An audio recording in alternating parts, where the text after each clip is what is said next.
Okay, maayong mudto na usab kanatong tanan Luzon, Visayas, Mindanao. Maayong mudto Philippines, maayong mudto world, maayong mudto universe. Ana na punta mahigalan din ang atong tulumanon sa kahanginan, C-on-A, Catechesis on Air, og ako lang gihapon kini inyong ubos nga alagad, Reverendo Padre Edwin Academia Acab. Abino, Happy Valentine's na kanatong tanan. Oy, kumusta naman mong mga igsuon natong mga buutan? Hasta po itong dili buutan. Apil na tantanan ani mahigala, no? Abi no, padayon kita sa ato ang mga pagtimbaya, no? Ato na nga timbayaon og may mudto si Father Ramaata, ang atong station manager. Ang atong talahorong obispo, si Bishop Jolito B. Cortez. Abay no, akong classmate din na sa Skihor. Kumusta? Si Padre Obing Masyon. Ginga manusab si Padre Dami Hiramis. O ginga manusab si Padre Tonton Arnaiz. O gangyang kauban des kumbinto. Si Padre Dodong Ruiz. Ayan, no? Nahala, no? Padayon tamang higala sa ato ang mga buhatono ni ining kamuntuhon. Abino ari sa tamang higala, no, sa atong CBCP News, balitang simbahanon ni ining kamuntuhon.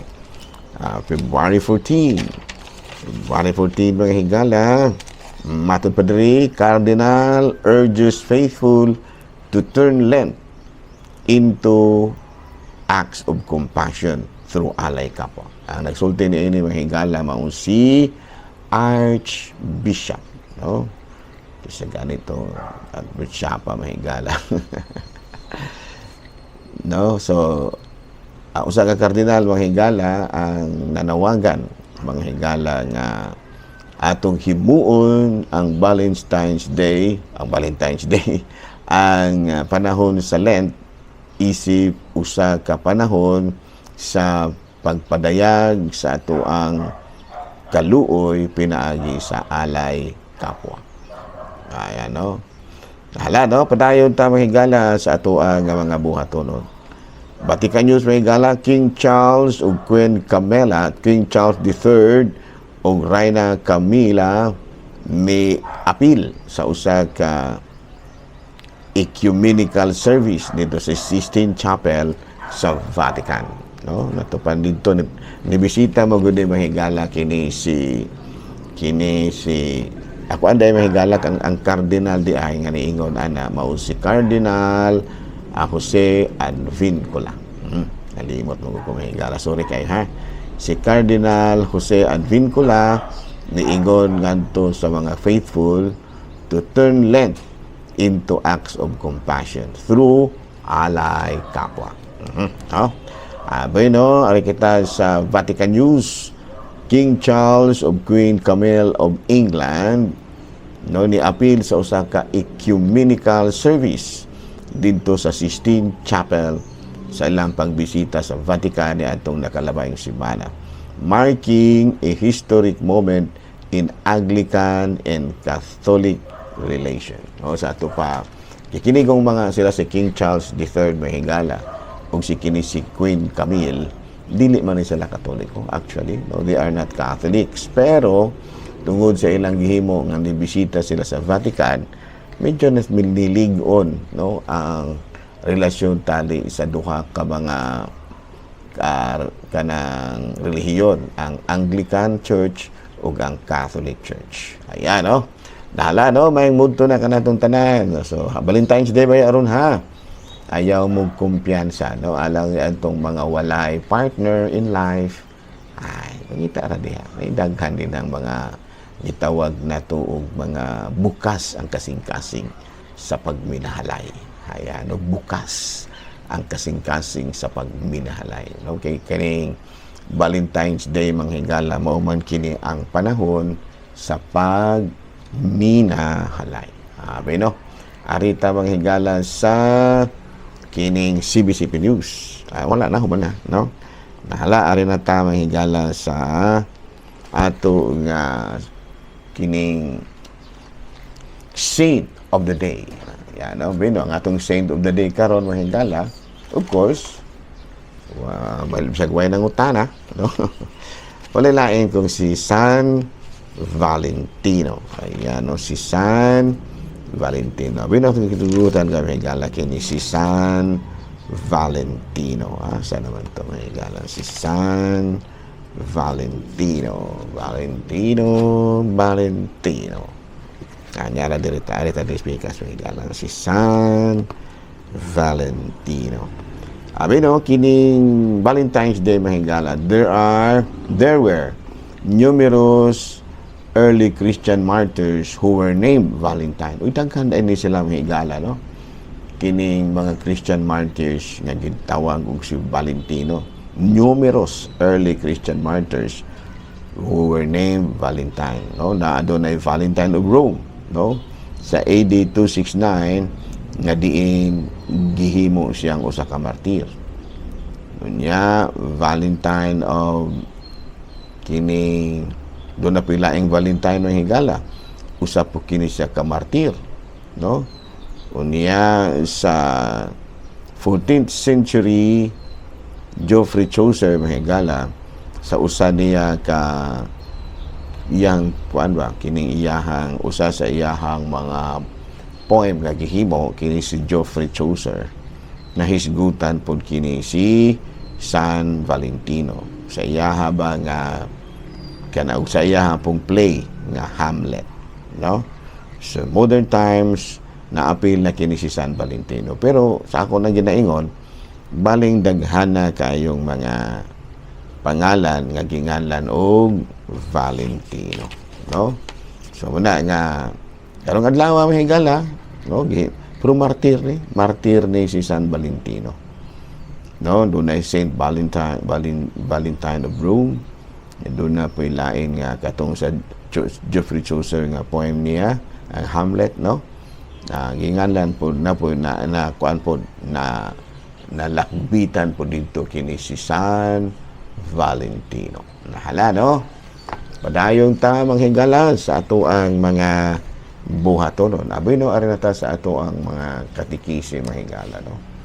Ari ta sa atong katikisem. Diara mahigala. Doon mga pangutana diri, no? Kumusta naman ang ato ang mga beautiful people din ha? Nga nagminaw kanunay sa do Catholics worship statue? Ang tubag nga na wala. Kaya doon naman gigiingon may igala nga ayaw pagbuhat o Diyos o larawan sa bisan unsa dito sa langit o dinhi sa yuta o diha sa tubig o nga ana ilalong sa yuta. Ayaw pagyukbo sa bisan unsang larawan, Diyos ni magsimba ni ini kay ako ang Ginoo nga inyong Dios o da kanang og abumbuan ako no silutan ko katong nagsalikway kanako lakip ang ilang mga kaliwat hangtod sa ikatulo ug ikaupat nga kaliwatan.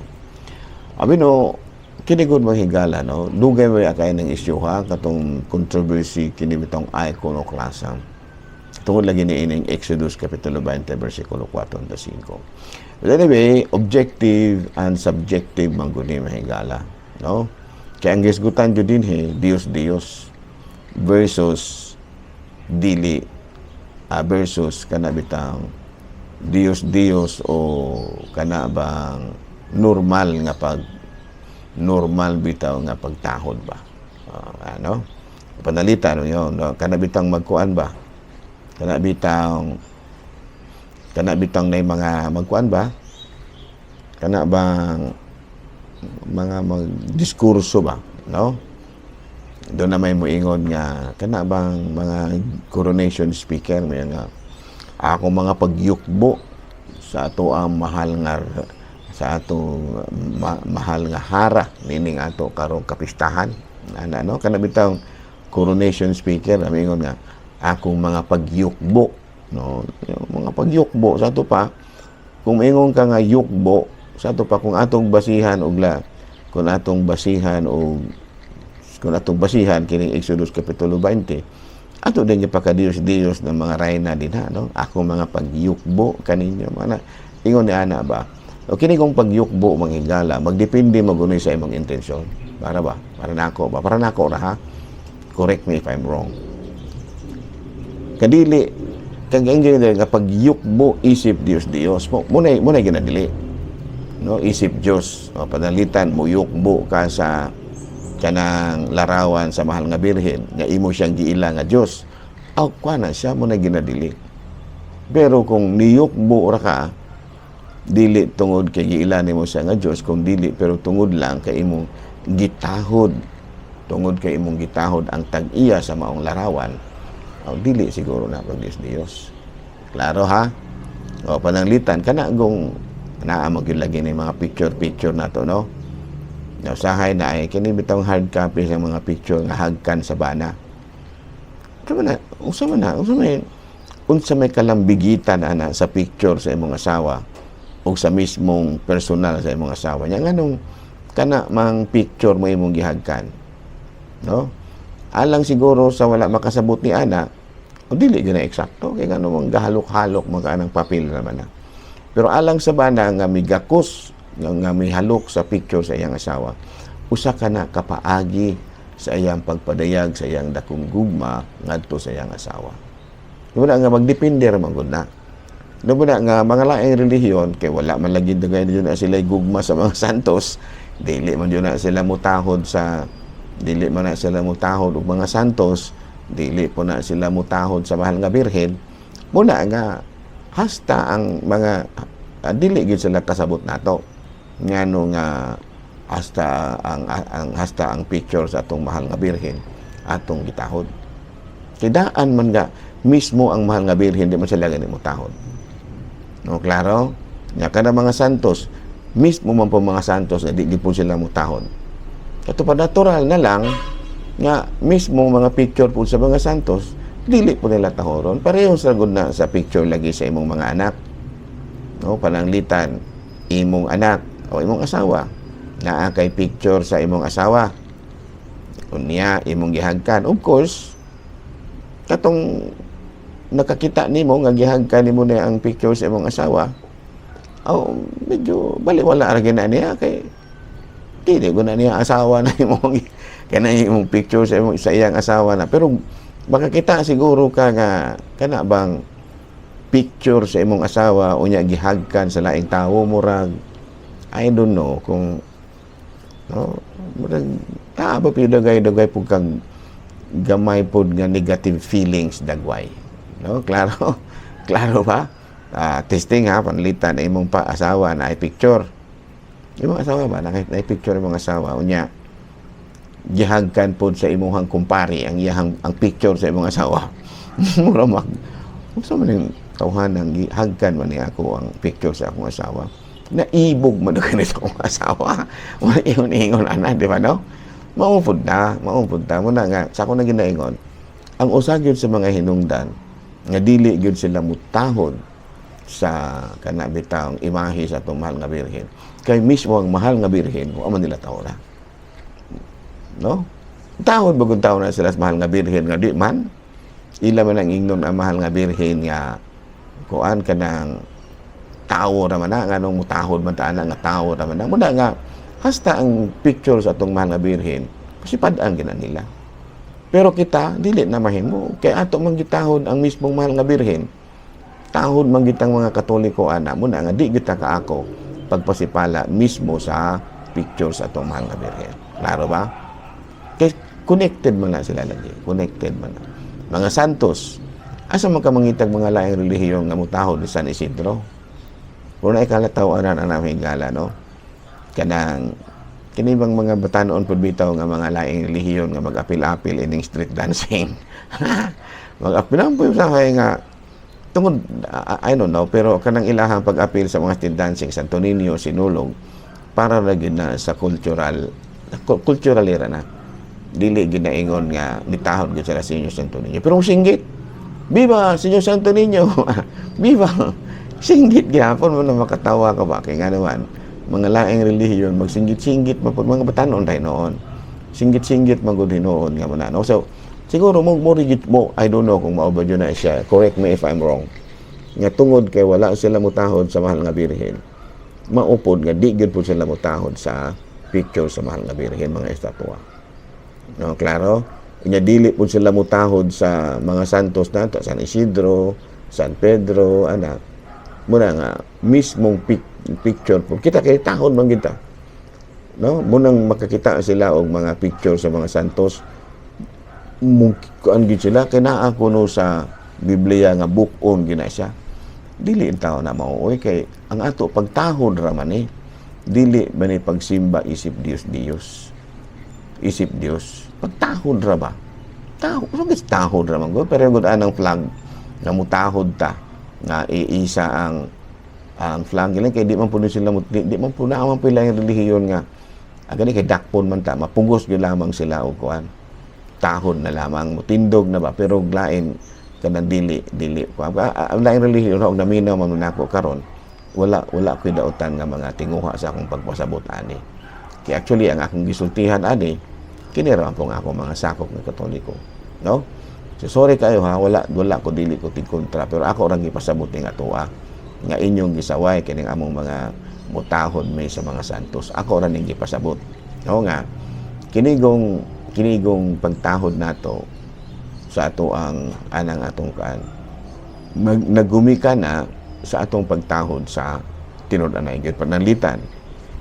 Kana bitang kulang kag pagtahod sa imuhang kana bang ala ko na balihon na pareho ana nga kanang picture sa imong asawa, no?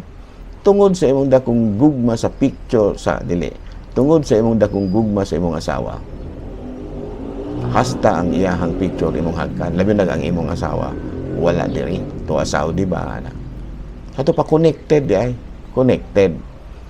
Nasa to pa imong anak pananlitan, patay na. Nya nalubong na nya mingawon ka sa imong anak. Imong yung hagkan ang iyang usahay ha, imong hagkan ang picture sa imong anak na patay na. O bisag kanang wala tuos layo ba o kanang mga mag sweetheart, o kanang nay malabi na Valentine's Day man ron. Nya mismong Valentine's card, no, nga imuhang gihatag gikan sa imuhang uyab. Kanang imo pong ipadala dito, hagkan mo na mo nakitang sealed with a kiss. Sa to pa ang imuhang pagtahod sa butang nga adunay kalambigitan sa tawo nga imong gimahal, konektado na. Parang nakabantay mo no kanang mahal nga imahe sa itong mahal nga birhen ilahang pamukod, natural. Kay mismo ganing mahal nga birhen, di maganin sila mutahod. Mismo mahal nga birhen, pasultihan na sila kabayang mahal nga birhen, mutahod ba na? Dili. O ka na mga santos, pasultihan na sila sa mga santos, sa katunan doon na ito ikuan nga, nagkuan ba ka ng, nagwarawara, doon na ito gikadibati si Father Darwin Gitgano, nga giwarawara ng San Vicente Ferrer. Natural. Iya ginangbuhaton sa picture ni Vicente Ferrer na San Vicente. Kay mismo si San Vicente, hindi man siya matahod. No? Kung ang nasa tubangan ay way siguro na si San Vicente Ferrer siya ang tubangan singkahan ganan niya. Kabalo ka mo siya gitahod, ang iyarag yung pastor siguro kung buhay pa. Kabalo ka mo siya gitahod, no? Ang iyarag yung siguro kaugalingon. Iyaharag yung pamilya. Lalim ka nagtanaw kung nakuyawan kung gatang kusugin mo mabuak. Hinoon, pagkangalan ba nga nagtahod ta sa San Vicente, magtanaw ta sa picture ni San Vicente nga giwarawara may ganin taong kay wala buka. No, kay kung ambot lang kung naa ko sa duolo niya makita kung dunay mo buak kung kana bang natol murag I don't lang I di lang ko siguro musulti pero murag makabakyaw gyud ang usa kong kamot masuko gyud ko. No mo kuan gyud mo arangkada gyud siguro akong kasuko. Nga naman, ug wala ninyo tahura si San Vicente, no? Kung wala mo mutahon si San Vicente, ayaw po lang mag-ining na ana ng iyahang imahe. At dili kay Diyos ko rin taon. Sa kataas sa mo ang educational attainment, sa kataas sa mga edukasyon nga among nakabuot, wala may kabaluan na. Ano naman ang tao na? Ug sa ato pa na, gipakaubos na ba lamang yun ninyo ang among panabot? Nga kamo na malaman yun nakasabot kami na no'y wala. Ha, inyo na ginamang ipakaubos. Muingon mi nga wala na mo nang ipakadus, mamumugos man gyud mo. Kaya lang, di lagi raman na kita mamugos. So, sorry kayo ha, mga laing relihiyon. Pero ako ra po nga gusto po ninyo bang makasabot po mo sa among debate. Nga wala gyud po may taon malipay kung inyong pasipadaan ang mga estatwa. Kaya nga naman, amo mong ipalangga ang tag-iya na ng estatwa. Mahal nga birhen, palangga yan amo ng Katoliko. Kanya inyong pasipadaan ng iyang estatwa, masakitan. Kaya amo man in taon ginang ipalangga ng mga estatwa kay nagdalago na sa larawan sa mahal nga birhen. Munang suri jud kaayo no mga laing relihiyon nga nakadungog ron ako nga medyo ingon na doon na may ingon nga makigdebate. Hindi na ta magdebate ano yung debate man in order to prove gyud nga eksakto gyud mo dili man gyud gihapon na makatabang sa inyong pagtulunan. Di magkakana bitang nang ay ano no kung kanang magdebate og doon na bay muda og ana. Ay kung pasultiho ng mga pikas o pikas daog man puno sila tanan. Kaya pagtuo maguna siya. No? Kung maglalis ang asawa o ang bana, wala ba yung maingon nga sayop ko, daog ra bagyog ko. Kanang maglalit ng bana ang asawa, pangutana, di ba silang duha, puros eksakto. Nakana maglalis man ang bana ang asawa. Di ba, pangutana, asa man yung eksakto nyo, maingon dyan, ako eksakto. Ikaw sir, ako po, munang ginaingon nga di gina pagdaog. Basta lalis pero mo padayon ra mo sa inyo mo padayon la po mo sa ako wala gilalis nga mahitabo. Klaro abi no din nila sa tako to ha ako di padayag sa ko sa akong gibati sa man gyud nya ni padayag sa sabi no nya sa ako na ginaingon dili gani nimo tahuron kay ang usa ka rason gyud ngano nga dili tahuron sa mga laing relihiyon ang estatwa sa mahal nga birhen tungod kay mismo ang mahal na birhen mo Manila Tahura. No anong dili sa namutahod sa mga imahe sa mga santos tungod kay mismo mga santos wala nila tahura. Baingon sila anong kinahanglan mo jud kunong tahuron? Ana bang respect ba? Respect. No do na ba ginaingon nga magtinahuray lagod lamang ta. Kung unsay imo, kung unsay ako, dili lamang ta magsinawayay. Okay? Salamat o sa ngalan sa itong Talahorong Obispo, Bishop Julito B. Cortez, ang atong station manager, si Father Rama Ata, ang ato ang mga kaigsuunan ng mga kaparian, Lukop, Kabisayan, ng Mindanao, sa ngalan sa tanan natong mga kaigsuunan mga Katoliko, ako rang gyapon kini inyong ubusang alagad, Reverendo Padre Edwin Academia Acab, manamilit na usab kaninyo o manalangin kanato ang Dios magkagahong tanan, Amahan, Anak, Espiritu Santo. Good noon, Pilipinas.